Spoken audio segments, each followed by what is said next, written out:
Race of life. It is hard not to desire victory in all your endeavors when the world seems so competitive and ruthless, especially if you're a boy growing up with those values. A boy grew up in a similar environment where winning was all that was valued, and he longed to succeed. The boy was good at running, so he called everyone in the nearby villages for a race.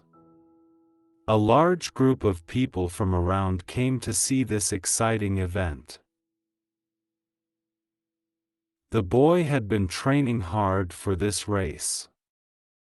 He ran among the strongest boys from around the villages, and it looked like heat on a finish line, but the young boy came out victorious.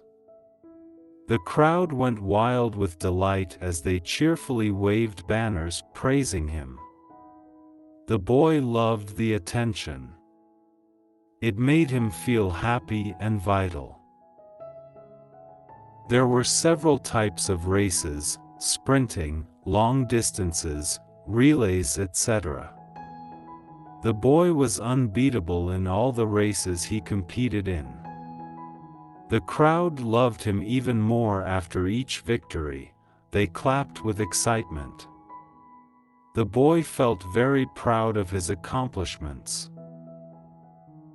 But among the crowd was a wise older man who did not seem as impressed with the boy's fleets as the rest. Just as the boy thought all the races for the day were over, the old man shouted from the crowd, "There is one more race left, the most important one." The boy was initially surprised by the additional race, but he was confident he could win any race. The old man brought two new competitors for the boy, a blind man and a frail old lady. "What type of race is this?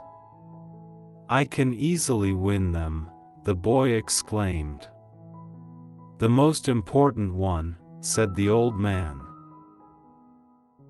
So, the boy ran the race as he knew he would win this time too. When the boy crossed the finish line, the blind man was still at the start, and the old lady had just started to move. The boy was triumphant, and he raised his hands in ecstasy after his victory when he noticed that the crowd wasn't cheering. To his disbelief, the crowd was very silent. No one was clapping or cheering for his win. The boy was shocked. So, he asked the old man what had happened. The old man said, "Let's start the race again, but all three of you finish together this time."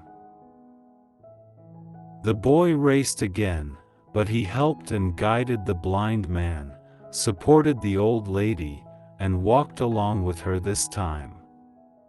Finally, all three crossed the finish line together. The crowd cheered and clapped, which may have been louder than any earlier. The boy was confused. Who is the crowd cheering? All three of them finished the race together. So, he asked the old man, "Who is the winner of this race? Who is the crowd cheering for?" The wise old man put his hands around the boy's shoulders and answered, "Boy, you have won much more in this race than any other race you have ever run, and in this race, the crowd is not cheering for any winners." Moral: what are you running for in your life? Do you desire success? Is victory the only dimension for you in your life? Is your action just to win over everyone? At the end of your life, it is not whether you won the race but whom you run next to. Were they weaker, older, or disadvantaged? Did you help them to the finish line, or were you just concerned about your wins? Because life is not all about winning, It is about moving together and helping others who are less fortunate than us.